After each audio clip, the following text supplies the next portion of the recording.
more, and then you can rename yourself to something other than GIS LAS. Hey guys, All right. this is Alison. Hey, Hey, Alison. Allison. Since I was just an alternate on this, I got the link for the host, obviously, because I'm here, but I thought I'd drop off and just join as an attendee.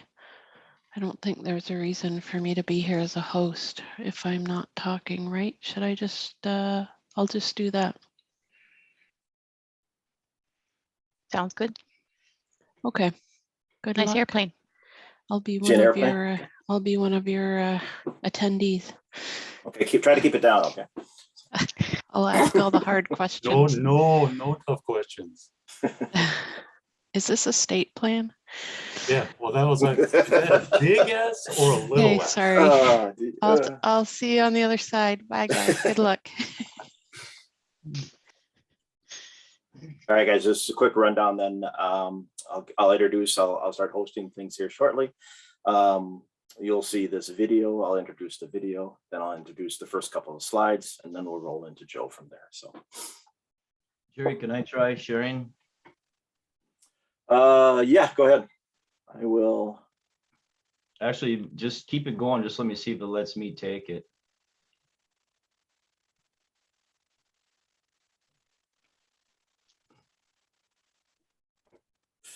Yep, you took it. Okay. And then Jennifer, you're going to take it from me, correct? Sure. Let me And Joe, get you're just going to there. run with the slide. Jerry's going to run your slide. You're just going to pass right into that. Yep. And Colin's doing the same from my screen. Yep. Thank you. If it all fails, Gerry with multiple monitors and hats he's wearing, he's going to swoop in and run it if something fails for any of us. Yeah.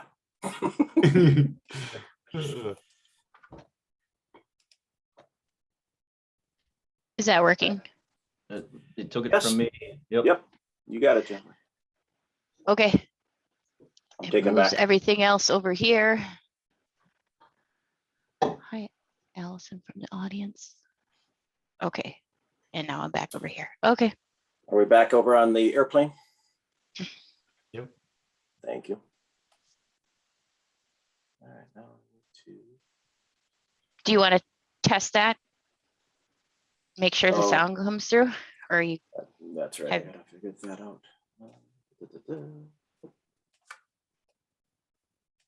The button I need to click for that. Where is that?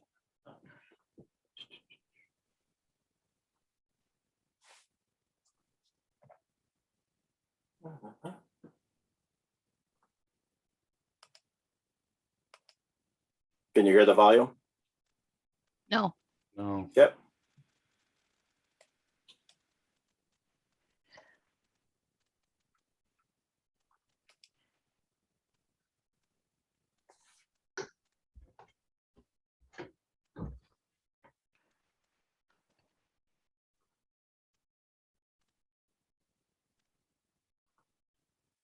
Right.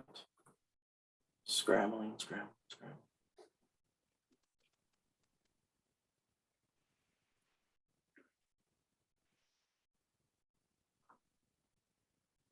All right, get this back on. This back on. There.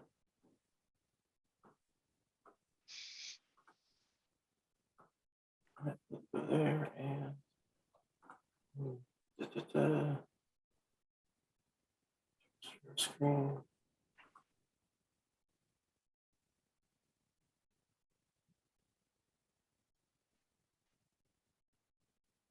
Where is the advanced tab? Let's see, advanced tab.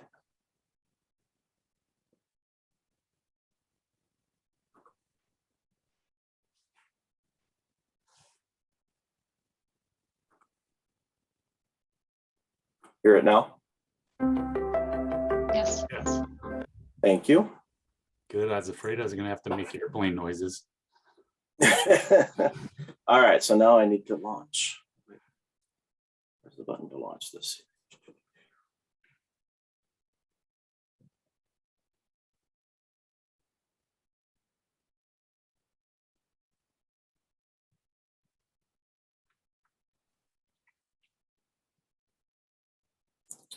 All right. Let's go ahead and change this here. Good morning, everyone. I believe we are broadcasting. Just would like to check, and Alison, I believe you are in the audience. Can anybody else provide me a little heads up that you are able to hear us and see us? Thank you, Tanya. Good morning, everyone. My name is Gerry Sjerven. I'm part of the 3D Geomatics Acquisition Group, and I'm also on the Conference Planning Committee. We're lucky today to have a couple of sponsors provide some videos and sponsor some of our talks and our sessions and panels. So to start things off today, I'd like to play these two videos. They're back to back, and hopefully I've got the sound set up so that, and I'd like to thank both 95 Degrees West Aerial Mapping and North Point Geographic Solutions for their support of the conference and for this particular panel today.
North Point Geographic Solutions was founded in 2006 and is headquartered out of Duluth, Minnesota. North Point was created with the goal of offering affordable, cutting-edge GIS innovation and web development while providing excellent customer service. North Point is an Esri Silver partner. We have a release-ready designation and several other Esri designations, including state and local government, federal small business, ArcGIS Online, and marketplace provider. We serve and support state and local government, the forestry industry, and other commercial and private agencies. Some of our past and current clients include Amherst H. Wilder Foundation, the Nature Conservancy, UPM Blandon, Red Lake Nation DNR, Environmental Protection Agency, or EPA, the state of North Dakota, and Bayfield County, Wisconsin. We offer many custom GIS solutions, including Smart Permit, a paperless permitting workflow, Backup Manager for ArcGIS Online, and Smart4, the no-hassle way to visualize and manage forestry information. Visit us at northpointgis.com or email us at info@northpointgis.com. All right. Well, thank you all for thanks again to 95 Degrees West Aerial Mapping and North Point Geographics for being the sponsor, some of our vendor sponsors for sessions. We appreciate the support for this year's conference. Again, just a couple housekeeping items. I'll be monitoring the chat and both the Q&A and the chat sections. So at any time during the presentation, if you have any questions or thoughts you'd like to share, please enter them there and we'll make sure that we call upon you at the end. I believe we have about 45 minutes to maybe an hour's worth of material here. And we have enough time to follow through with some questions and answers after that and a good discussion afterwards. Also, we are recording this session. That we don't know exactly what we're going to do with the recordings yet. It's in the past, we have not recorded them, but with the new Zoom account, We've been having the opportunity to record these, and the consortium still hasn't decided how we're going to provide that. We may be able to put them on the our YouTube channel, but then for some of these, for the 3D Geomatics Committee, we may provide this on our website or our hub site as we in the future. Also, I've also turned on the live transcript, and it actually does a pretty good job of, as I'm reading it as I'm talking, which is not a good idea, to translate what we are saying. So if anybody needs to see anything there. So let's get on with the presentation here. Thanks again for joining us for the past, present, and future of the 3D Geomatics Committee update on the Minnesota Lidar Plan. My name is Gerry Sjerven. I'm with Minnesota Power in Duluth, Minnesota. And we'll be hearing from Sean, Jennifer, and Joe and Colin throughout this presentation. We'll be sharing back and forth as we go through this. I have the presentation here. If anything goes wrong, I can take over at that time, but others will be introducing themselves when they come to their portions to talk. And then they'll also be sharing screens at that time. So let's get started. Again, I'll just be looking over. If anybody sees any problems with the slides advancing, just let me know. Again, we'll just introduce what the Minnesota Lidar Plan is and the 3D Geomatics, get a brief introduction of the 3D elevation program, and share an update of what's the current LiDAR acquisitions in Minnesota, and then provide some time for the question and answers. A little background about the 3D Geomatics Committee is, we're part of the Geospatial Advisory Council. The 3D Geomatics Committee exists underneath that advisory council. The advisory council has been around for about 12 or 13 years. It followed up after the Governor's Council was sunsetted, and we advise MinGeo and other ideas and direction for the state and ideas for GIS efforts and within the state. The 3D Geomatics Committee was formed in about 2016-17, and we started working on creating an idea to share those things.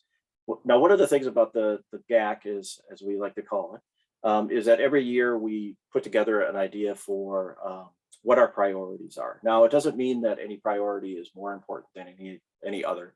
It's just kind of a listing of where support is, how many, if we have specific support between an agency or between enough public support. And this one for the LiDAR data, we've had a strong interest between not only the state agencies, but also with regards to a lot of the private and public sector. So the University of Minnesota, myself here at Minnesota Power, and in other areas. And that's one of the things that we really want to stress forward is that this is not a state-driven project. I mean, it does have state employees involved with it, but it involves a wide stakeholder group, and this is really a committee-led support and effort. One of the things that we learned from over the past 20 years of doing a lot of the LiDAR and other things is that there are so many subject matter experts. And so what we decided to do when we started working together on how this would be formed was we have an executive steering team, and that team kind of guides the direction of where we're headed with the 3D Geomatics Committee. And we broke off into these work groups, and each work group focuses with those subject matter experts within their area. So vegetation and forestry, hydrogeomorphology, data acquisition, data governance, those things. You can read all that on the screen. And we really wanted to put folks, their expertise and their time and energy where it was most needed at that time. So they get together, talk about their needs, form that message from that group, that vegetation group or the infrastructure group, and then feed that back into the executive steering team. And then all of us work together in finding those common goals and needs that we all need when it comes to the next LiDAR collect. So that way, when we are collecting one time that fits all needs to the best of the capabilities of all those working groups working together.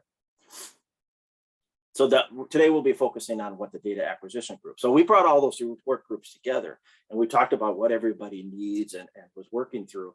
But then it was like, okay, now we're going to move forward with doing data acquisition. So then another group was brought together. So how do we even go about filling out the grants and the language for what we would need for standards and those types of things as we do this acquisition. So we'll be covering a lot of what the data acquisition work group has been working on probably over the last 3 years. We probably started 4 years ago, but it really didn't hit the ground writing grants and stuff until about 3 years ago. So I've talked a little bit about what we were talking about with regards to this is an effort that's collaborative throughout all these efforts. And we saw all the work groups that we had, and his data acquisition group was looking around and saying, you know, we have a lot of sectors represented. And one of the things that we didn't have, and as we started working out throughout the state and looking at things, was more county representation. So at that time, this was about 2 years ago, Joe joined us, and he's with the county, and I'll let him introduce him. But this started to bring and branch out to how we get other sectors involved within the plan, but then also into this data acquisition work group. Joe?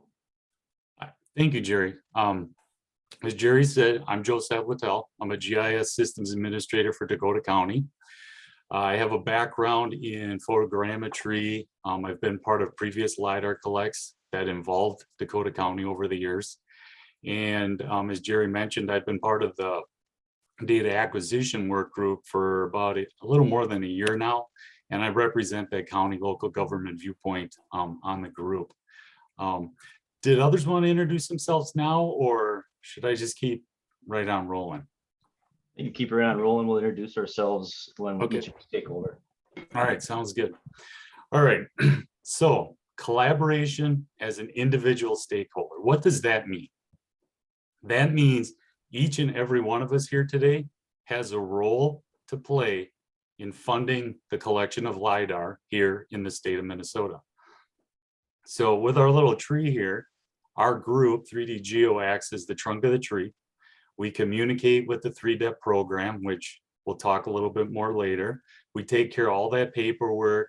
We're going to work on education, and we're really working hard on collaborating with all the stakeholders in Minnesota.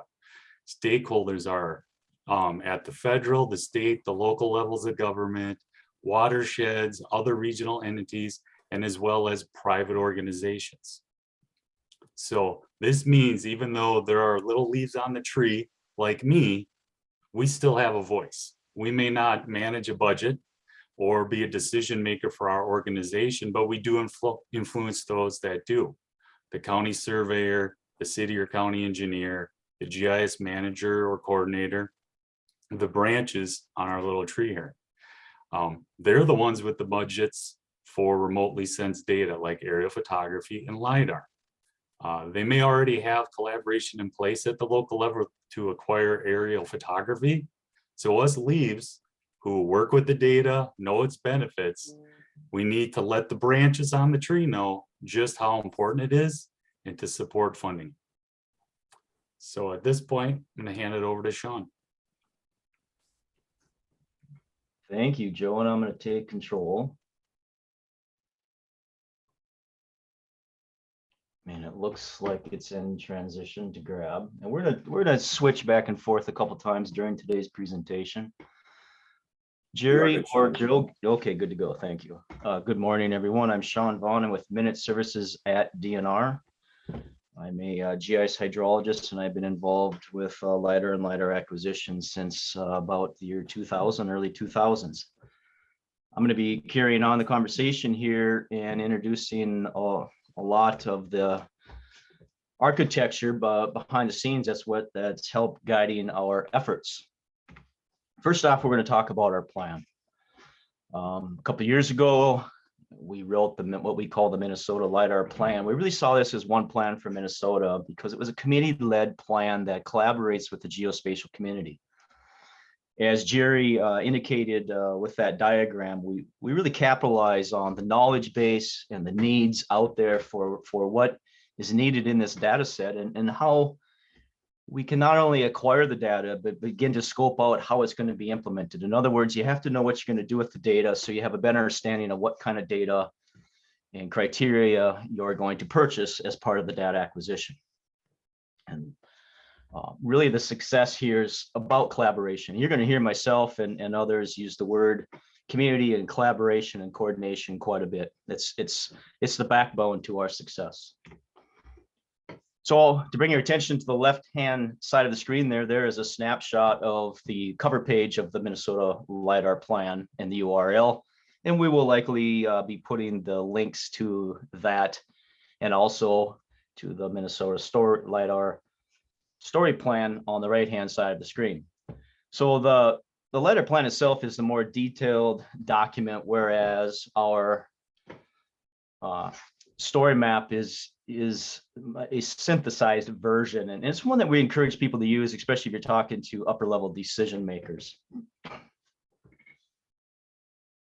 We're excited to announce that we have put together a LiDAR hub, as we're calling it. It's an Esri ArcGIS hub that is really going to serve as our LiDAR information portal.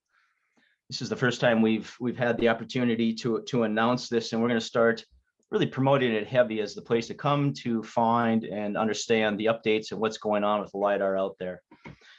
I've inserted the URL down here in the lower left for folks to link to, and again, probably our team members here today will be providing that into the chat. One of the things that I really want to focus on here and help folks understand is Minnesota, as we know, is a large state, and when you're going to do LiDAR acquisition, you have to divide it up into a very systematic and sensible way. There is no one individual LiDAR vendor that can swoop in and collect all of Minnesota in 1 year. We knew in stepping into this adventure, there's going to be a multiple year collection. And we really wanted to divide the state up, recognizing county partners. As Joe was just touching on now, county partners have been instrumental in our LiDAR acquisition. But another landscape feature that is so critical for coordinated LiDAR efforts is watersheds. That recognizing watersheds in our division of the state really helps us have more of a consistent footprint for LiDAR acquisition across the state. And so if we take a look at on the left-hand side of the screen here, where we've divided state up, you will see that we, as best as we could, recognized groups of county boundaries based on major watersheds of the state. Now, it's not perfect, but it is a guiding body for us to work with to build the coordination that you're going to hear a lot about in the upcoming slides. So just kind of in summary, and some of the background here is really, all of this is being coordinated by our group that you're now aware of, the 3D Geomatics Committee. We divided the state up into these LiDAR acquisition areas and LiDAR acquisition blocks. What we are is a group that comes together, builds these partnerships, and leverages grant funds to get the job done, to pay for the work. And really what is so important in this is recognizing the economies of scale. Bringing people together, larger footprints. The cost of LiDAR goes down when the area of acquisition increases in spatial scale. It's really important. The other thing is we have very consistent data then across the large collects of the state. We're managing this under the umbrella program known as 3DEP, 3D Elevation Program. Gerry hinted at that early on in his introduction. It is a USGS federal program systematically guiding LiDAR acquisition across the country. I want to bring your attention to the map on the right-hand side of the screen. If you look at Minnesota's grayed out, if we come down here and we look at the legend, it says other LiDAR data. What that means is that we do have LiDAR in the state. That is our first LiDAR acquisition that many of you are familiar with, but it no longer meets minimum base specifications. 3DEP success has been implemented in much of, if not all of that green area across the state. So this is a very logical program for us to partner with, to bring folks together, bring state and local funds in, and leverage federal dollars to accomplish LiDAR acquisition for much of the state of Minnesota. Some folks get very disappointed when they see that Minnesota is grayed out. I want to mention that there's good reason for it. We were one of the first states to acquire and complete a LiDAR statewide collection. And therefore, it's quite likely then that states like us are some of the last to collect a statewide collection. Something that's kind of interesting that's happening is we're actually benefiting from the advancements of the technology, the LiDAR platforms collecting the information. And we're also advocating for a higher level base specification. We're advocating for quality level 1, and I'll be talking about that in the upcoming slides and why we're doing that. But really being the last is not bad. And the other thing I want to mention is that our first statewide LiDAR collection has served a purpose. It has served us very well, and it will continue to serve us. And we are looking at ways to serve and utilize temporal LiDAR data collections, since we would have 2 LiDAR collections for the state. Bringing your attention back over to the left-hand side of the screen here, I want to mention that we are doing this, submitting this grant coordination through the federal program known as the Broad Agency Announcement. This is an acronym that we have thrown around in many presentations and outreach as we traveled across the state. We submitted on Friday, October 8th of this month for 2 LiDAR acquisition areas that Jennifer Corcoran will be talking about later in our presentation. This slide here really introduces you to our successes. Bringing your attention here to these contributions to our state.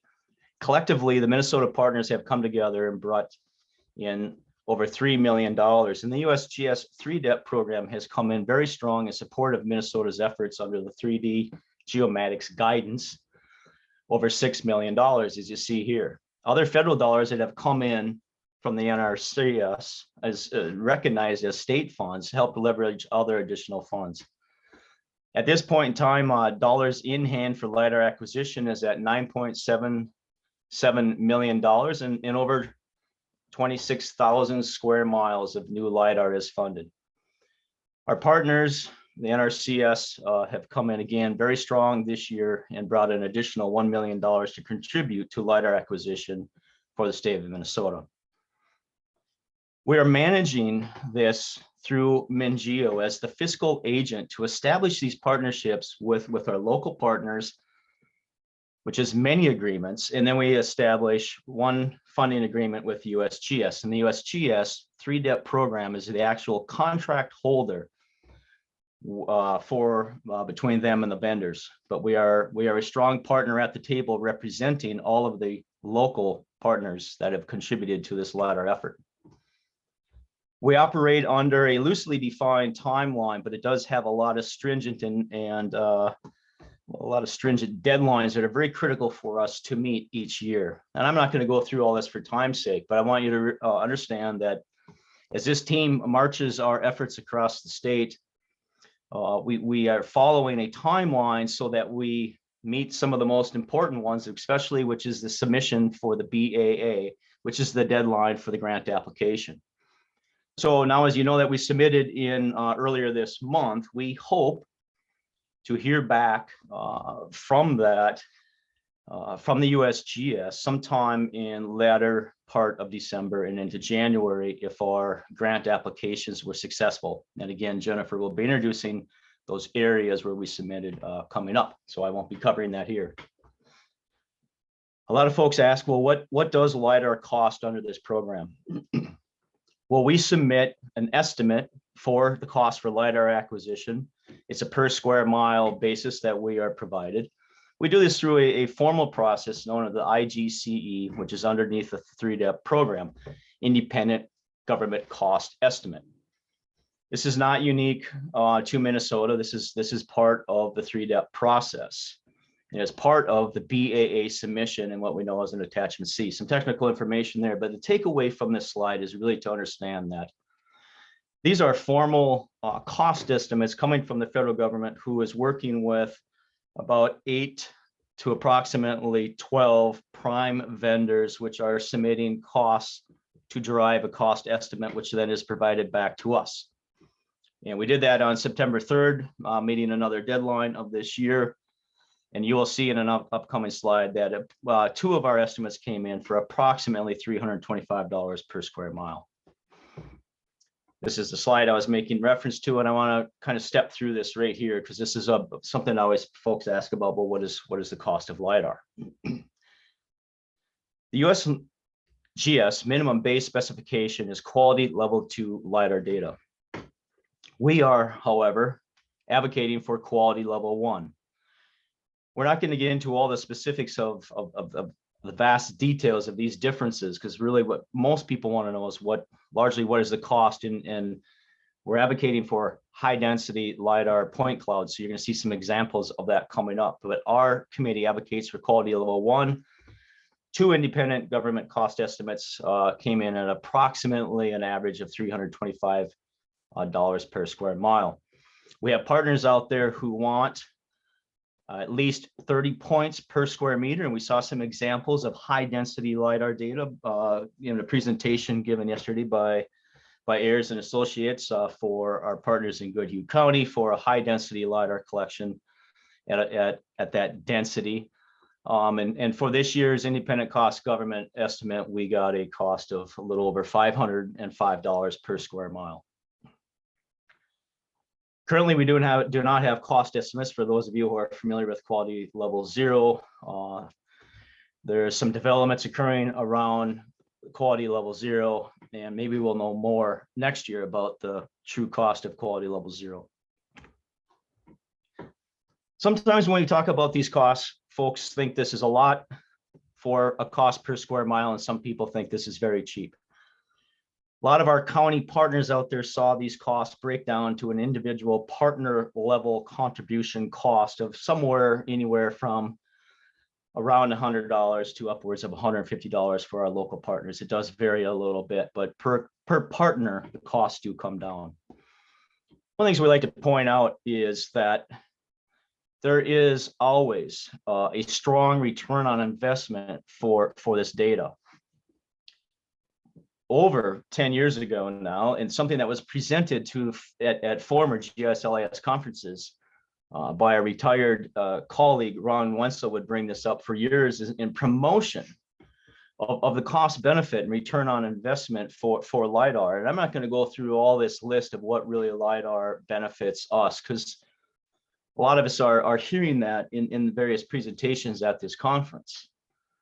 But for sure, the government, federal government at the time identified a return of 5 to 1. We're predicting that as this study is being updated, and we hope to see some results of the study, I'm just saying at next year at this time, we're predicting that we're going to see a greater than 5 to 1 return on investment, because the business needs being met and achieved by modern day high density LiDAR data exceeds what was being achieved back in 2010, 2011, 2012, 2013, and all of the years since. So that's pretty exciting. Now, Minnesota has been an advocate for LiDAR for a long time. I was involved in the first writing of the first white paper to bring LiDAR to Minnesota. It was back in 2002. And I've used this slide and many times in various presentations, but it has such strong meaning to recognize that through the years and now through the decades, our reasoning for acquiring LiDAR data and updating LiDAR data hasn't changed a whole lot. If you look at some of these bullet items that we've pulled out of this white paper for why we achieve and seek new LiDAR is really the same today as it was then. A need to develop high resolution DM data for floodplain mapping, correctly identify and map flood hazards. Efficiency and effectiveness are words that we see in papers like this all the time. LiDAR is truly a foundational data product that really serves a wide magnitude of business needs. And it's not going to change over time. What's changing is the data and how well it represents features on the landscape and built infrastructure. What's kind of interesting is some of the costs back then in those early days. Just to create a DEM, the cost that we estimate we were given was $41 million. So that's a lot of costs. The costs have come down. The technology has gone up. That first LiDAR acquisition initiative that evolved out of that 2000-year white paper was managed by the Minnesota Digital Elevation Committee. This really evolved out of the former Minnesota Governor's Council. And we saw some of this formation taking place in 2006. So just think about this timeline as I'm going to step through some of these slides here. DNR writes a white paper in 2002. A committee starts forming in 2006. We see that we had to bring more money in, and that was coming in year 2010 and 2012, 2013. About 2012, 2013 is when it was collected. Just to pause for a moment here on the slide and think about that timeline. It's not much different than what we're experiencing now. it takes a lot of effort and it takes a lot of time to bring folks together and find funding to acquire large, costly data sets like this. The first initiative was managed by our colleague, Tim Lesh at DNR. He and Ron Wenzel and others were the co-chairs of the Digital Elevation Committee. The goal back then is the same as it is now: develop a seamless high-density digital elevation map for the state. What we're doing now, though, is just taking that further and really capturing our world in 3D, and we'll be talking about that and giving you some examples coming up. But something to point out here is we completed much of the area of the state using the Clean Water Legacy Funds of Minnesota, which were $8.3 million. So I've hinted a little bit about what is 3D Geo doing here, and we're just a new committee. We're carrying on this very progressive geospatial legacy that Minnesota really represents.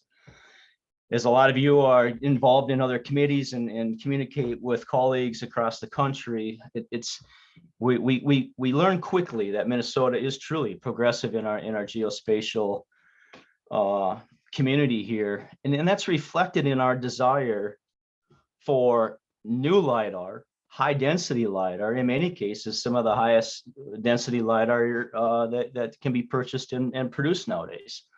Because people know that we need to acquire what we can now, because you're starting to see a timeline here. Some people say, well, we should get new LiDAR every 2 years. The reality is that's probably not going to happen. So we have to purchase a quality level of LiDAR data that really gives us the best shelf life for the longest time frame, so that we can then think about more like a more realistic 8 or 10 year revolution for LiDAR acquisition. And so one of the things, as I just touched on, is we're learning through groups like NISJIG, and I'll be talking about that coming up a little bit, the National States Geographic Information Council, is we really are an example for coordination in acquiring high density LiDAR for the state of Minnesota. And NISJIG, as I just mentioned, the National States Geographic Information Council awarded us this year underneath their NISJIG Catalyst Award for extraordinary effort and/or results in getting things done. And that's what this team does. We get things done. We build partnerships. We've relied very heavily on the community that the Minnesota GIS LIS Consortium builds and brings together. We rely on outreach to those friendships that we build at this conference, certainly when we're in person, to help us promote and support new LiDAR across the state. And so this award is exciting for us because it really recognizes our work. And I'm not going to read the whole paragraph here, but really something that stands out is serving as a model for collaboration and promotion and collection of high quality LiDAR for the state of Minnesota. So that's just a recent award, and we're proud of it.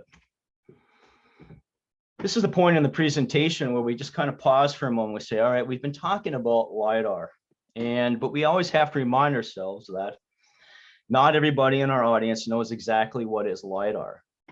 And interestingly enough, I have a slide coming up that really illustrates or helps us understand that LiDAR means different things to many different people. The first and foremost, LiDAR stands for light detection and ranging. And I just want to pause and I say that I attending some of the other presentations, I see a lot of the other folks, presenters, talking about what is LiDAR. And I think that's so important, that each of us is helping inform the stakeholders out there, the attendees of this conference, of technically what is LiDAR. So to move on here, mapping, it's a mapping technology. It's sending a pulsed laser to the ground hundreds of thousands of times per second. It reflects off those objects on Earth's surface. It can be a building, it can be a ground, it can be a leaf. That point of reflectance sends the light energy back to the aircraft.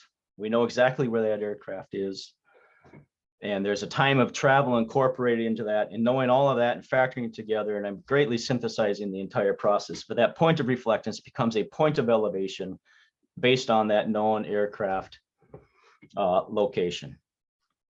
So this is based off of a pulsed laser beam, and when we get pulses, and from those pulses we get points, and that's the greatest takeaway here. is that we are, for this LiDAR acquisition, talking about fixed wing aerial aircraft flying flight lines across the state, collecting LiDAR and acquiring elevation points of data.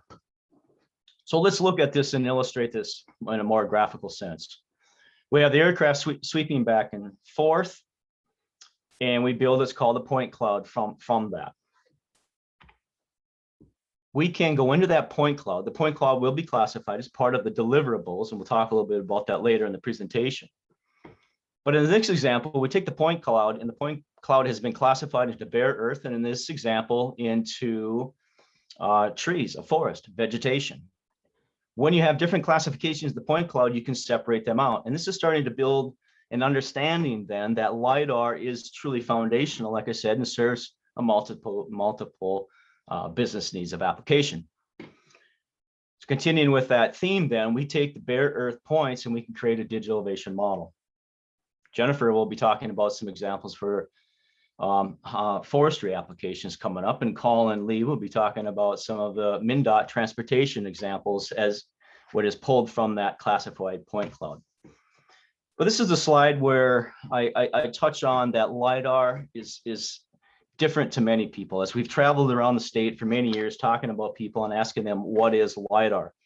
It's interesting to know that some people see contours as LiDAR, and technically it is, it's a derived product. Digital elevation models, also a LiDAR to a lot of folks.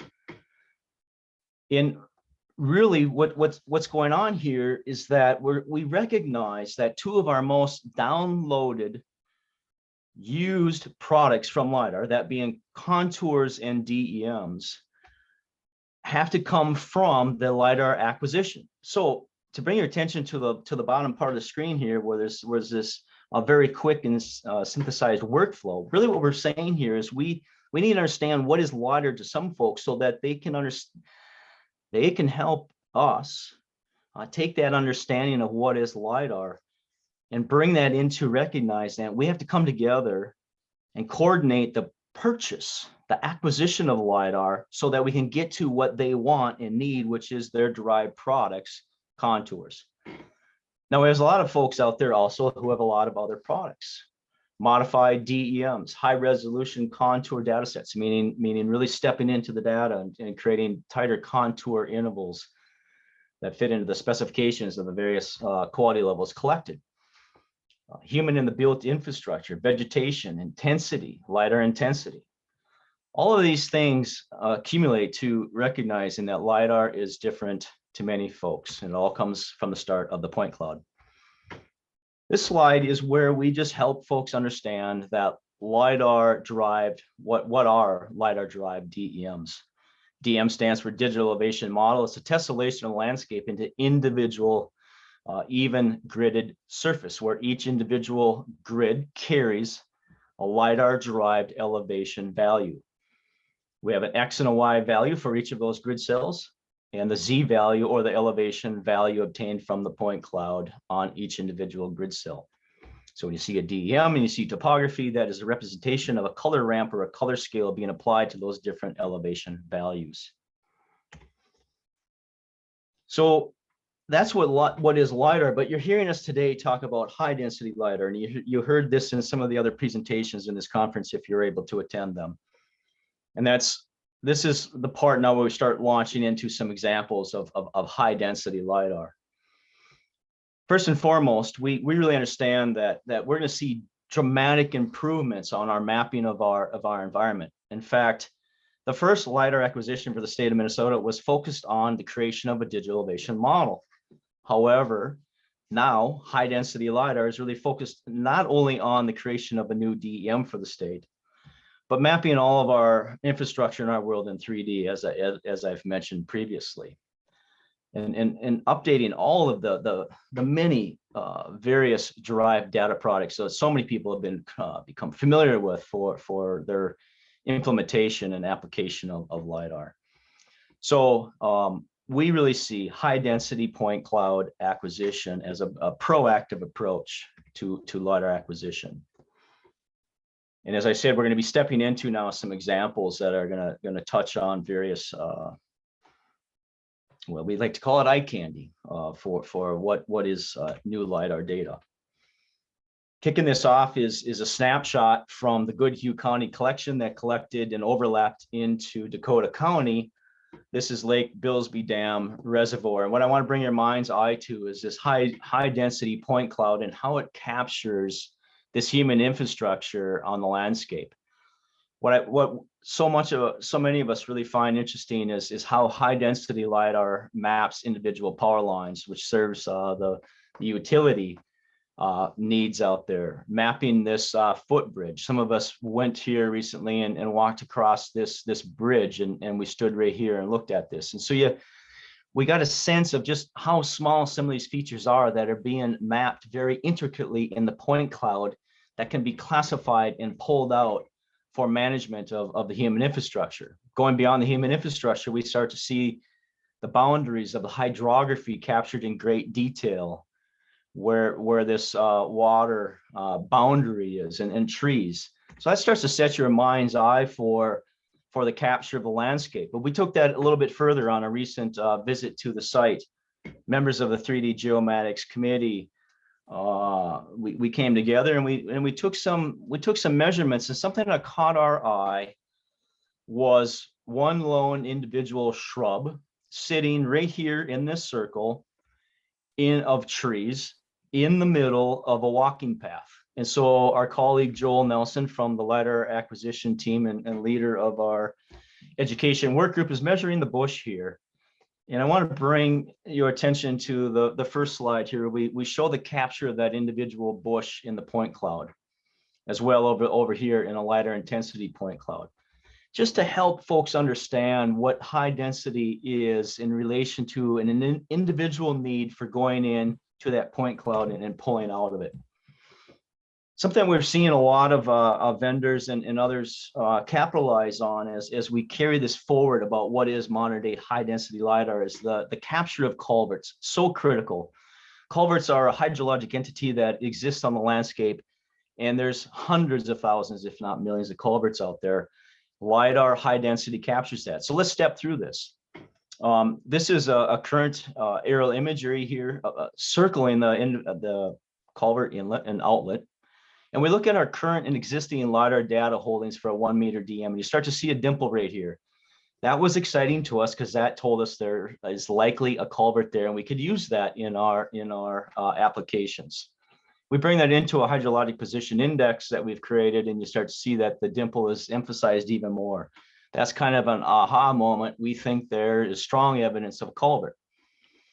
If you look at what we serve for a modern day 3 meter DM, there's not a lot of evidence there. But if you come into a high density LiDAR data collection, you see the boundaries of the shape of the culvert really start to pop. And we bring that to the lower right-hand corner here, where we see definitively the boundaries of the culvert popping out. Highly valuable mapping of those hydrologic features on the landscape that are supporting the water movement across the land. One of the things that we're advocating for and starting to build a foundation of knowledge around is updating hydrography for elevation-derived hydrography. The future of creating hydrography data sets will come from an extraction of the LiDAR data product. And there's a simple workflow here. This is no indication that's exactly the workflow that would happen. Really want to bring your attention to is the lower part of the screen here, where we go likely from a point cloud to a DEM in most cases, and then from the DEM to creating the water courses. We can bring this same data together. We can capitalize on the mapping of the intricate details of erosion on the landscape, understanding exactly where pollutants are starting to move on the landscape in ephemeral water conveyance features and dumping into our ditches, our streams, and our rivers, and ultimately, in many cases, ending up in other parts of our continent. We can create accurate and detailed digital elevation models to understanding exactly where that's happening on my landscape for future applications. So as I wrap up my portion here, I want to mention again that LiDAR acquisition by this team is really a progressive approach into not only setting out to create a new DEM for the state of Minnesota, but creating a point cloud that captures our world in 3D. We used to use this slide years and years ago to promote why we are acquiring LiDAR for our first LiDAR acquisition. And I use it still today, all these years later, to say that now we're not only creating a DM that's going to allow us to map and model the vertical rise of water and the horizontal expanse of that water across the landscape, but we're mapping the trees, the trunks of the trees. We are mapping the human infrastructure of these stop signs, stop lights, and then really understanding the full impacts of something like this, which is a natural event causing impacts to the human infrastructure. So now our colleague Colin Lee is going to step in and give his portion, and I'll give him a chance to introduce himself. Colin? Hello, everyone. My name is Colin Lee. I am the MnDOT representative on the 3D Geomatics team. I had lots of previous experience, I guess, with the previous LiDAR collect there and the consolidated vertical accuracy report that was put together for that collect. I'm going to give a broad overview of how DOT is using this data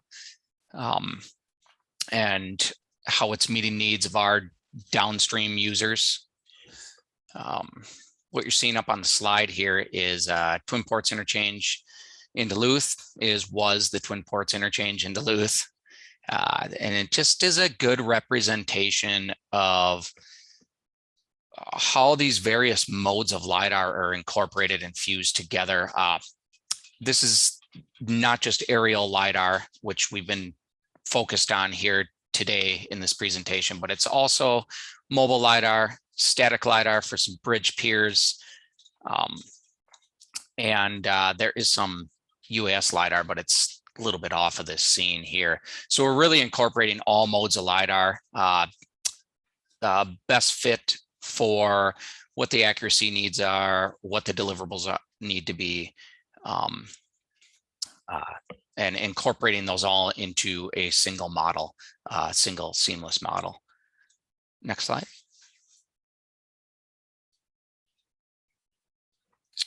This is a pretty standard use of LiDAR and how we're incorporating this in today for our for needs at DOT for road construction and planning. It was not that long ago, 5 years ago or so, that about 80% of the mapping that we were doing within the DOT, or 80% of the collection for aerial survey, was photogrammetry. It's really flipped. This last year, over 80% of the corridor mapping collected through my office at DOT is LiDAR of some mode, one mode or the other. It happens to typically be more accurate. The costs have really come down. It's quick to process, but also the software's come a long way. You can now incorporate these much denser point clouds directly into software packages where you couldn't before. There's more push to move towards 3D design. Your standard GIS packages are able to incorporate point clouds now. So a lot more downstream users are wanting a point cloud, and there is more value there because there is more fidelity on the landscape because there's so much more data. And I'll show some more examples of that later. But here we have mobile LiDAR where our most stringent accuracy need is right down the road corridor. Static LiDAR where that mobile LiDAR didn't pick it up for high accuracy needs there in the median. And then everything else, the soft surfaces, either photogrammetry or aerial LiDAR are a good fit there. The vertical accuracy needs aren't quite as tight in most cases. So we're able to incorporate this, and there's a huge time savings when compared to photogrammetry and having to map everything in a stereo environment and point by point by point, whereas we can take the point cloud, decimate it, the bare earth model, and then incorporate and fuse that in. And then a final deliverable on most projects still is a tin model. But because these point clouds are very intelligent, moving towards 3D design and 3D models, this data really supports that need. Next slide.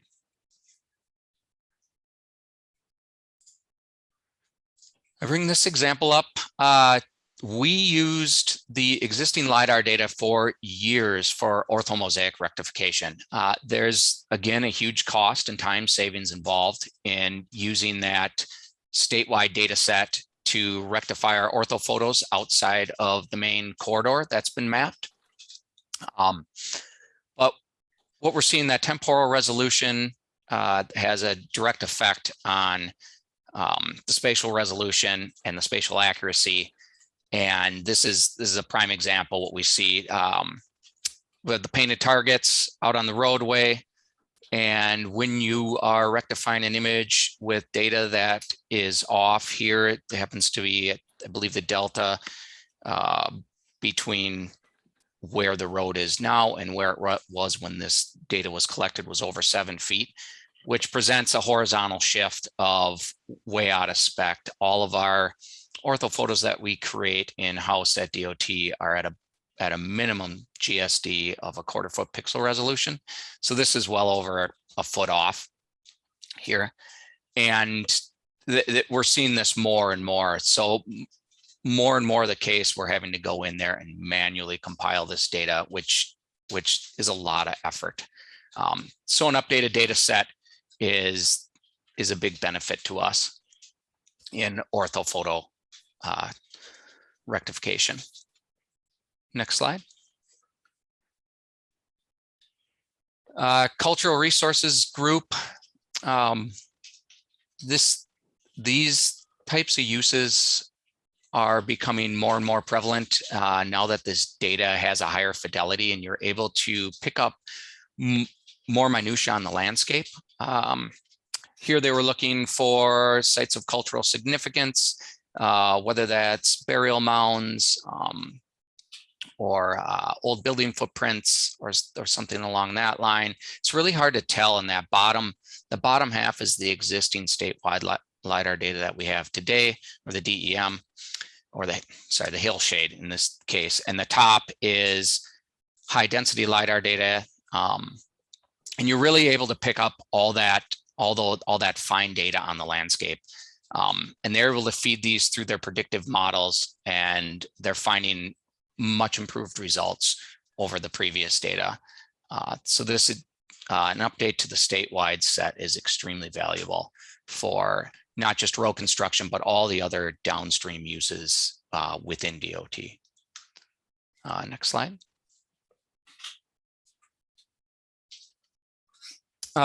Just another use of LiDAR data and an updated LiDAR data set here. Snow fence mapping. This really saves a lot of boots on the ground, and from a safety perspective of not having somebody out in the field. The way this might have been done in the past is somebody out in the field walking and cutting a cross section about every 50 feet.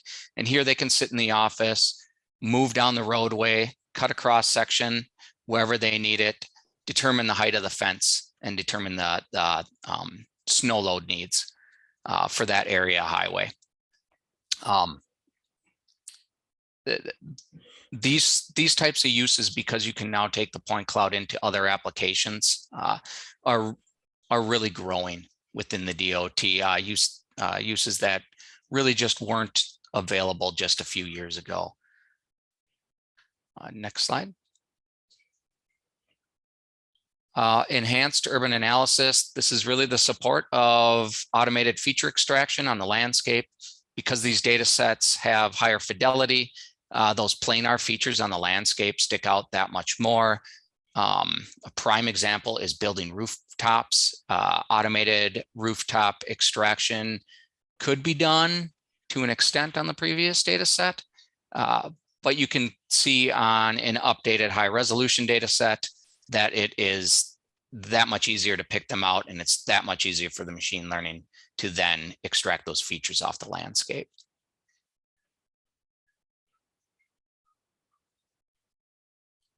And with that, I'll pass it over to Jennifer.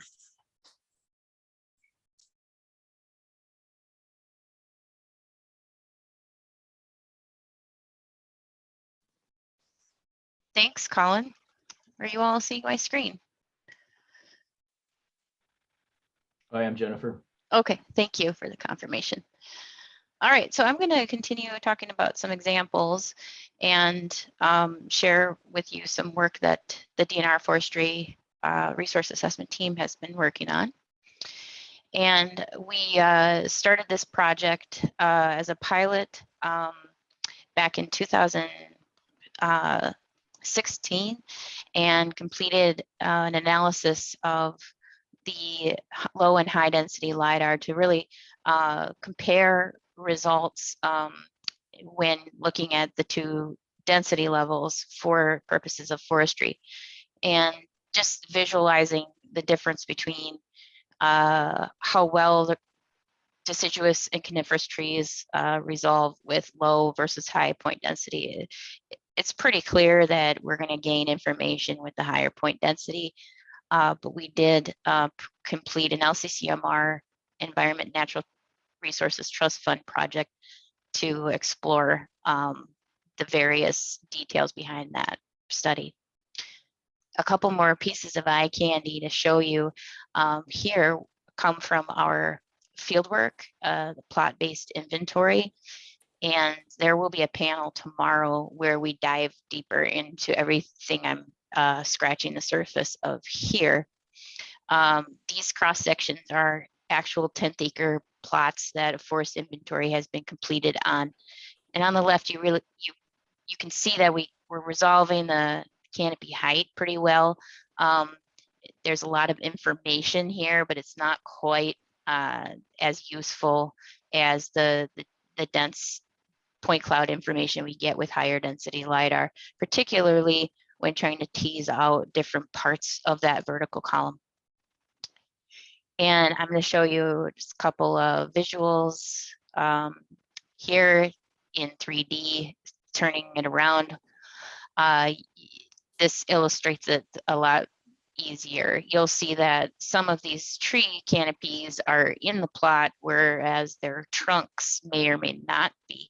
And having that higher density can really help us understand those positions. We do look at lots of information in that point cloud, but one of the main pieces of information we extract is that canopy height model. In short, it's basically the surface model subtracted, or the digital elevation model, ground model subtracted from the surface model above. And on the right, I show some visuals that came from the University of Minnesota's work in exploring the different ways that you can normalize those height models. And some of the things that come out of that include a little bit of a change in the way that certain features look, especially if they're on slopes. And so having very high precision field information is key to really being able to tie this information to the point cloud properly. We look at differences of multiple dates in LiDAR, and you can, and also photogrammetry, and learn a lot about changes in canopy presence or absence, but we also can now look at volumetric information about that change that occurred. You can see here a couple of harvests, a couple of forest management practices have clearly been done. Perhaps in this area, there was some salvage cleanup from a blowdown. All of this can be seen with just a simple difference map of the canopy height model. And then we can tease out even more information once we look at that point cloud. So we need that point cloud information. We also need field data. So this is our data procurement season right now in forest inventory using LiDAR information. We are in the thick of the point cloud data acquisition, obviously. We are also in the thick of doing our data collection right now. Once we have everything together, we plan to model and do all sorts of forest inventory metric model building and extract many grid layers that could be also highly useful to folks out there in the public beyond just the canopy height model. And at the end of the day, our goal is to get that stand level forest inventory. That's what our end users are used to, using polygon-based inventory information and adding value at every step along the way by including in more detail and more information from that LiDAR point cloud. For example, the height elevation related statistics. These different grid layers of the vertical column can correlate and be quite useful in different types of habitat modeling and also different types of tracking growth over time. We can also break that into height strata and look at the density of that point cloud in these different strata. All in all, we look at close to 200 different slices and dices of each field inventory plot, which are being collected, as I said, right now in the area of the Rainy Lake and Lake Superior blocks. We're following the LiDAR plan closely there, and also have data being collected in Pine County. I have the example here of Rainy Lake on screen just to highlight how much work has been planned and underway in the last year here. Everywhere you see a red dot is a state managed forest inventory plot. And where you don't see dots, there are likely to be other ownership forest inventory plots. Everywhere or every mile or so, there's a plot on our grid network that represents 1,500 acres of forest. And we're collaborating with several counties, the feds, and hopefully soon even more folks as we move throughout the state in this project. So now I'm going to transition into talking about the 3D deliverables and the planning in progress that 3D Geo is doing right now. And we'll do some overview slides. And every time we do this at the statewide scale, we also want to mention that we offer outreach meetings that get in much more detail on the costs and expectations for the LiDAR acquisition block, a specific LiDAR acquisition block. So this is an overview of the basics here. The 3D program does have a baseline set of deliverables. Sean mentioned costs earlier and the processes that we go through in order to get those costs, including figuring out the quality level, which can determine the survey costs in the field that the USGS will ensure the vendor completes. So inside this baseline deliverable here does include all field survey that ensures that it meets the quality level that you specify in your 3D application. Everything we do, we strive to do at QL1 or better. And so here, all of our baseline deliverables will meet that spec and be certified by the USGS. So there will be a minimum classification level of the point cloud, which you can upgrade from there. There is also the digital elevation model, which has undergone the hydrologic break line development, and then bare earth surface raster is created. And of course, swath and flight lines and metadata and reports.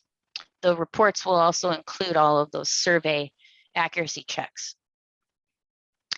Upgrades and enhancements I've alluded to include that point density. You can get a very high point density, specify your point density. You can also increase your quality level, but there's some sticking points here on quality level 0 being in discussion with USGS and ASPRS standards at the moment.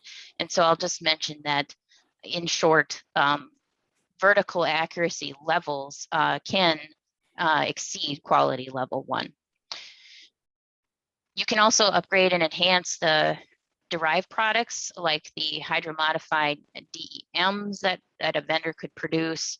Again, all of these are done in the independent government cost estimate. We will understand the costs, what the partners are interested in doing, and the costs for that will be determined by the USGS with the vendors that they would work with behind the scenes. And the vendor would then actually complete the delivery of these deliverables, not the USGS. So these are all kind of just examples. It's not the be all end all. There are more things that you could ask for. And there are specifics that you would need to get into if you're interested, for example, in improved hydrographic products. We have to know what that means in order to communicate that to the vendor. The state agencies have committed to serving data that our public are used to already. And then Sean mentioned the contour data set, hillshades, and now canopy height model. And so these data sets will be available. When they'll be available is to be determined. In part, it could be because of the desire to mosaic larger areas and provide more statewide products, as opposed to these individual collects that as we're in the middle of the implementation of the plan. So where are we acquiring LiDAR now? Sean mentioned the very large area that which was 26,000 over 26,000 square miles completed between a few of the blocks in leading up to FY21. This includes the Rainy Lake and Lake Superior blocks, which were 100% acquired this past spring during leaf-off conditions. Thank you to those who may have participated in the ground truthing snow melt tracking there. There's also another block that we had submitted with the Southwest and Southeast combined, and they ended up being split into 2 different blocks. So though we submitted it as one, the USGS has split it into 2 for the acquisition of sake, with more than one vendor getting involved. And some of that data had actually been acquired in this past spring. On the screen here, you see there's a few 2 counties that have requested a higher level quality LiDAR, and the rest of the block at quality level 1. Some of these areas have actually been acquired or are in review.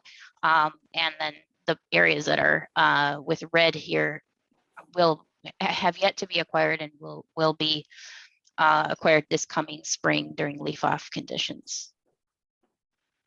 So lots of funding partners were involved in that collection.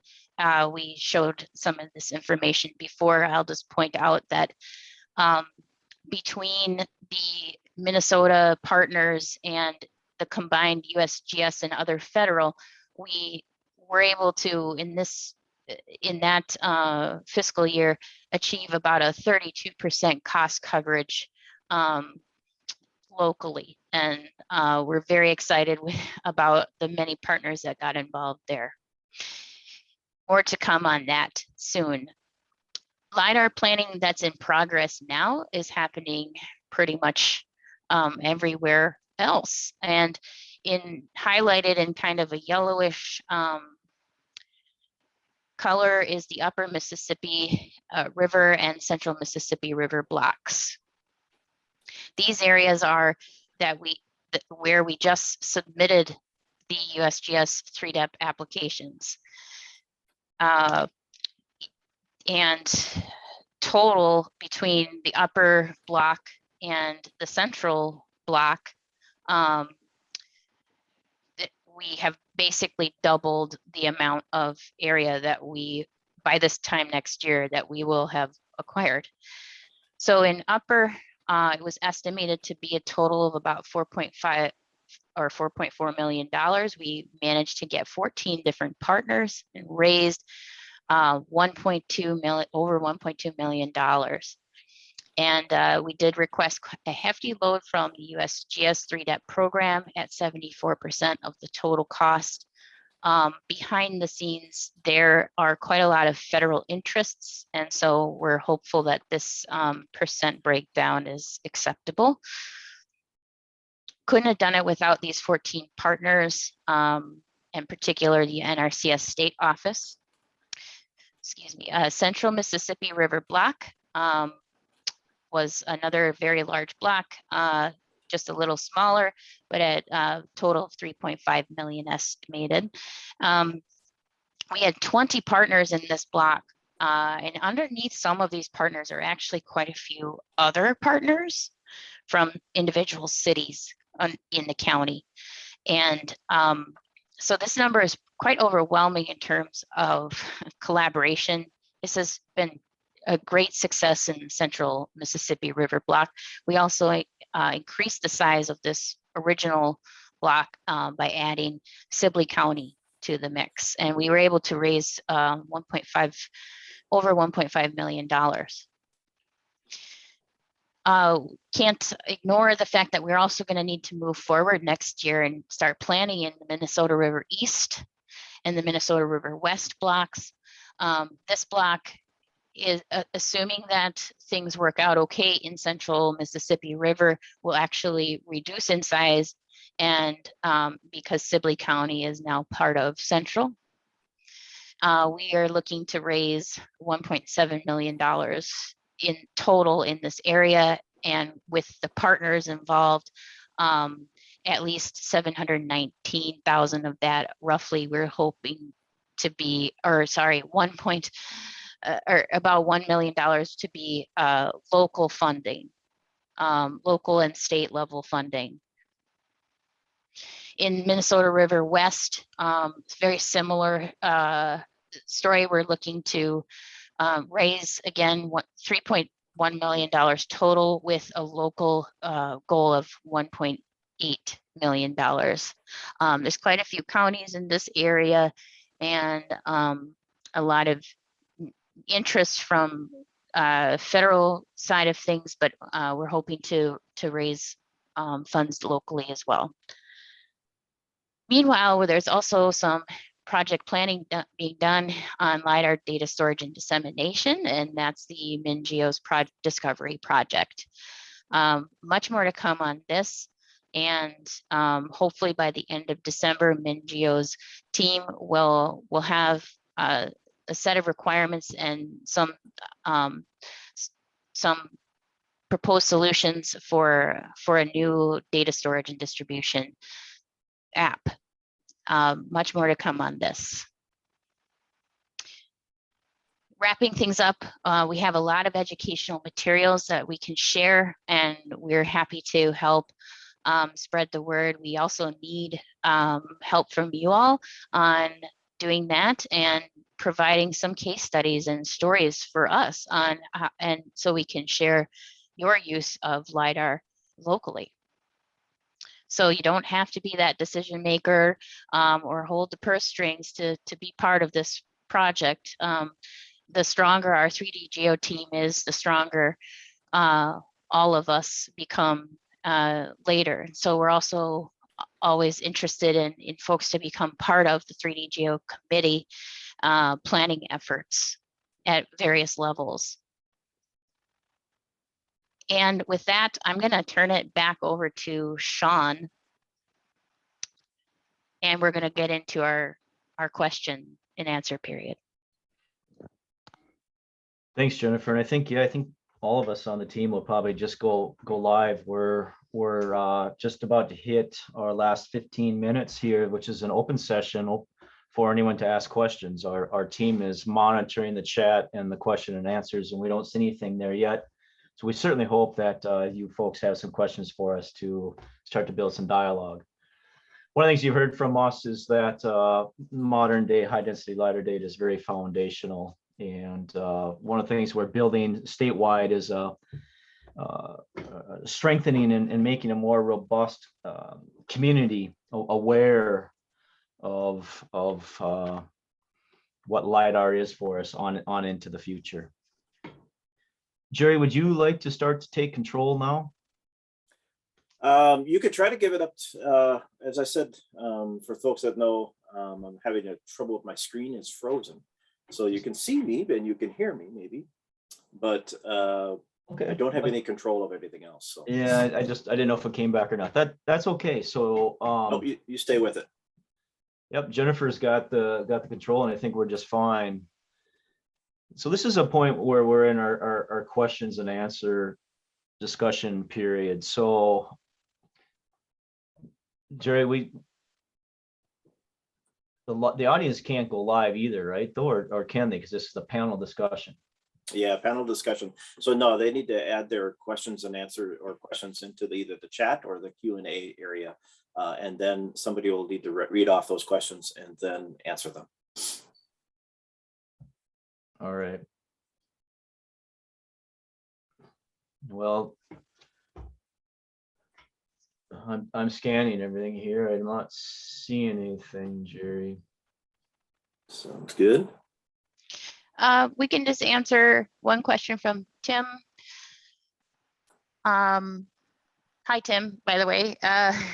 Yes, we will be posting our slides to our 3D Geo website. And you can access that on our hub site under the status page or status tab. And I'm gonna go ahead and link that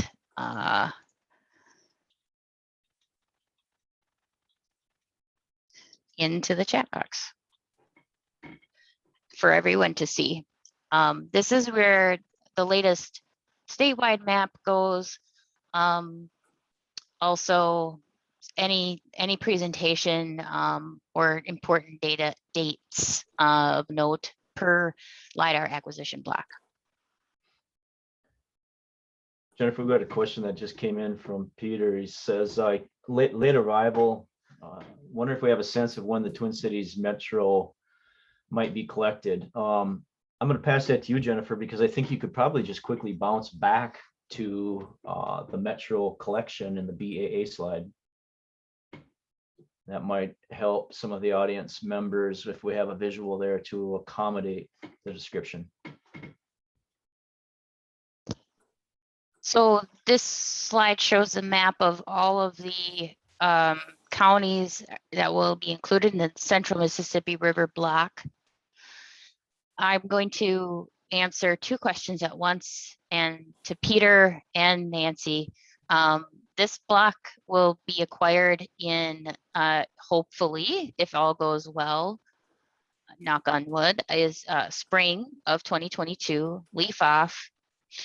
We will need to watch for snow melt and leaf out conditions, and we'll probably pick up our app to do that again in this region. The boundary you see down on the southern part of Dakota County was already acquired as part of the Southeast block, and that was in part paid for by FEMA, interested in the Cannon River watershed, which is why also part of Waseca County was already acquired. This data has not been fully approved yet, but it's presumed to be done and acquired, and that they will buffer that boundary, those boundaries with the Central Mississippi River block. It will always, no matter the LiDAR data collection, it will always take about a year to receive the data. Thanks, Jennifer. I'm looking right into the question and answers here.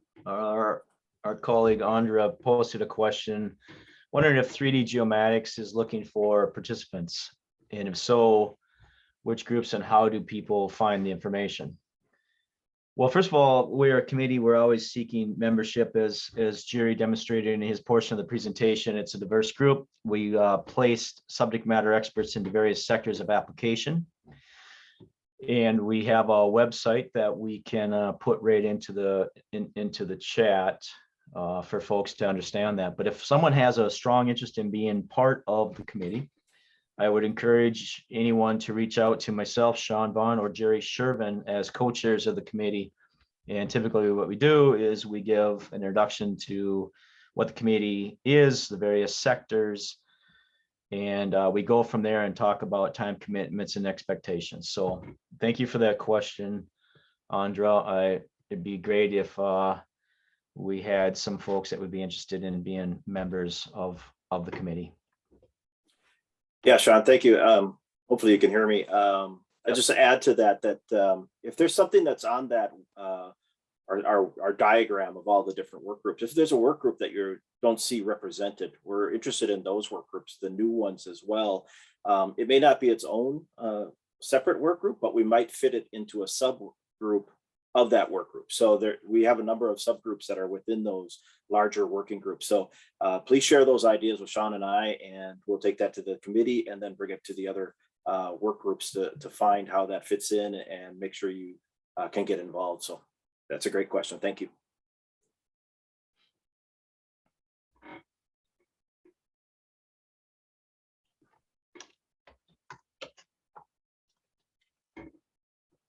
All right, we get up. Not seeing any questions coming in. Okay. We're still at about 10 minutes. I do see one. Okay, there you go. Joe, you want to take it? I certainly can. An anonymous attendee has asked, when requesting funding from counties and other programs, is the 3D Geo team reaching out and presenting this information? And has obtaining the funding from counties been difficult, or has it been easy to sell this to the counties? Yes, we are presenting this information. I can say we've given this versions of this presentation so many times that this team could pretty much do this in their sleep now. So we give this presentation to anybody who wants it. Various versions have been given to large groups like this, or to even county boards that requested to have us speak with them. So we do give this presentation to a variety of groups, and it hasn't really been too difficult. I mean, I haven't been part of the group as long as other members, so if anybody else on the team has a story or information to share, otherwise the groups we speak to seem to be very open and willing to participate. I would agree with that, Joe. It's really about helping folks understand the benefits of collaboration and capitalizing on the economies of scale. Individual county collections that occurred in the first LIDAR collect at times resulted in some poor results, and some of those issues and problems with the data still plague us today. Whereas when we come together to build a consortium with counties and other government entities, builds a common understanding, ensures that the data is going to meet base spec, and we move forward as a united team and carry that agreement off to the feds under the 3D plan as we introduced in this presentation.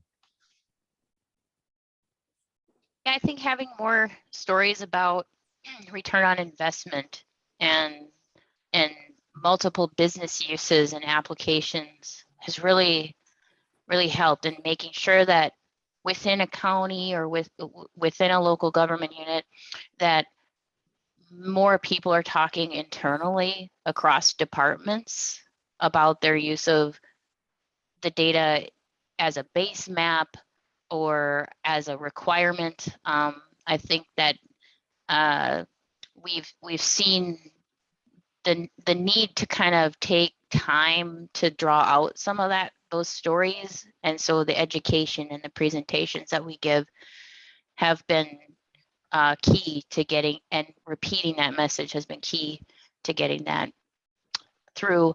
But it really does take coordination internally to help make that message, I guess, trickle up to the folks who do make decisions about their budgets. And timing of budget discussions can vary depending on your county. And so it can be difficult to present at the right time to actually get in a budget request before the LiDAR acquisition block is applied to the 3DEP program.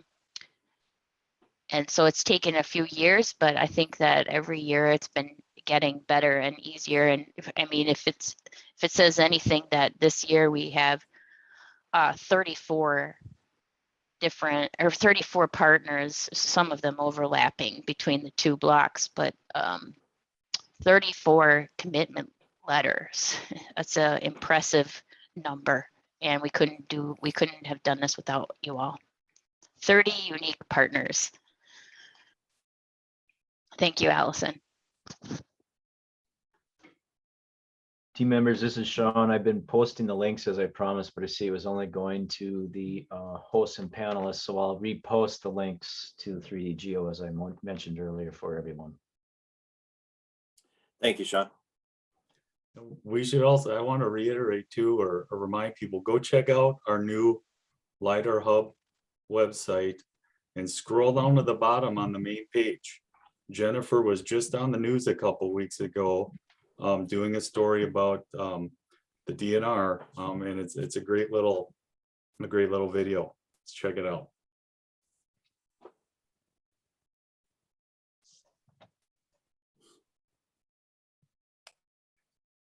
Guess why we have a couple of minutes left here while we're waiting to see if anybody else has any questions or comments and stuff. We still have quite a few folks in the participants, at least according to my screen count. While we're waiting for those and you guys are reading those, I just want to thanks everyone for coming today. Reminder that from 12:30 to 1:30 today, we've got an hour set aside so you can visit the exhibit hall, and then also give you time to go and grab your lunch as you're working remotely or at work, give you time to check in and stuff like that. So just want to, and then we'll be back for the next round of sessions between 1:30 and 3 o'clock today.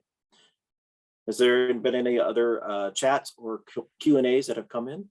Any of you guys? There is nothing. Okay. Just praise. All right. So I do want to shout out to Wisconsin that we had an anonymous comment saying, you know, we're doing awesome here, alluding to Wisconsin's efforts. And I just want to say that we try to be cognizant of our colleagues across the border on all sides, and want to be able to collaborate as much as we can across boundaries. And I think that even though we weren't able to do that in a literal sense on the application, that a lot of our interests and the word have gotten to the right people, and in a way that I think now we can say, if everything goes well this year or this coming year, the whole border between Minnesota and Wisconsin should get acquired with high density, or be acquired now with 3DEP quality high density LiDAR. And that's really good because we share a lot of watersheds, and we're really excited about that fact. So thank you.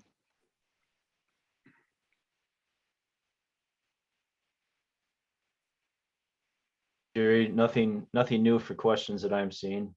Okay. Since my screen is apparently frozen, can you guys check to see how many participants we have? Maybe folks have already left us. 38 is what I'm Oh, they're seeing. still there. That's good. Well, So somebody's got to have a question, or they've already checked out for lunch. So. And I'll just say, again, reach out to us, anybody on the acquisition group or the 3D Geomatics team as a whole, the steering team, with any other questions. And then communicate through the GAC as well. Tell the GAC this fall, we will be having another round of the priorities for what we're looking at for 2022. So if there's things, as you saw in some of the priorities, we have a culvert, working on culverts that's related to the LiDAR. we are working on some of Sean, the hydro brake lines. So some of those things, so there'll be a e-announcement and some of the information coming out for next initiatives for the GAC for next year. So please reach out and get involved in those areas too. Yeah, that's a pretty active group there, Gerry. The hydrogeomorphology work group really focuses on recognizing that LiDAR captures the water conveyance landforms on their surface. And then we use that information in the digitization of digital dam breach lines in the DEM to create hydromodified DEMs to support accurate hydrologic connectivity in the DEMs. So that's an important group under the umbrella of 3D Geo. So thanks for mentioning that, Gerry. I also just want to say that I really miss the crap out of visiting everyone in person, and this conference is always my favorite. I think we all feel that way, and 3D Geo has done some really amazing things, considering the majority of our time has been virtual during this, and I wanted to be able to give y'all high fives, pats on the back, or elbow five, whatever we're calling those distance congrats. But I'm just so thankful for this team and for all of the support that we get from the community. So thank you. Thanks, Jennifer. Well said. As we're waiting just to check to see if there's any more questions or any more things in the chat, just do a couple plugs. We do have a couple more LiDAR related projects and sessions coming up in the conference. At 1:30 to 3 o'clock, we've got our colleagues from Goodhue County talking about it in section 26, county level LiDAR project panel. And then tomorrow from 10 o'clock to 11:30, there is a forest inventory panel. It's session 34. And I believe Jennifer, you'll be involved with that one as well. So there's still some more talks about the LiDAR coming up. And then there's some other remote sensing and stuff that I'm sure we'll be referring back to some of the LiDAR calculations and stuff. There's also session 37 with the use of UAS and LiDAR DEMs, those types of things. So keep an eye out for that. And please let us know. There was also a talk at the same time as our presentation today. Yes, that was all about the Goodhue County Collect, which I look forward to going back to a recording of that. No, Goodhue County is this afternoon. Is it? I thought it was today. Nope. Oh. No, it's at 1:30 to 3 o'clock. And it's, yep. No, I tried to make, we try to make sure they're plug for they're them separate. then. Yep. I'm so sorry. I think that's okay. we try to line these up so that you can grab them all and not have to be conflicted. But so I think we've hit the time mark. One last check for questions and stuff as my screen starts to free up and I can start to see things now. All clear. All right. I think, well, at that time then, I think, thank you, everyone. Enjoy your lunch and your break. Please go and visit the exhibit hall. The exhibitors and the vendors support us a great deal as a consortium, so we really appreciate their support. So thank you again, and we will see you down the road. Thanks, everyone. I won't end this right away, so you guys can check. I'm getting my screen back a little bit here, but I'll give it another minute or two just to see if there's any last remaining questions.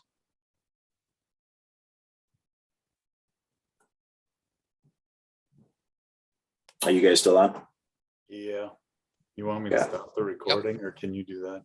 I'll try to. You can try. Go ahead and try it.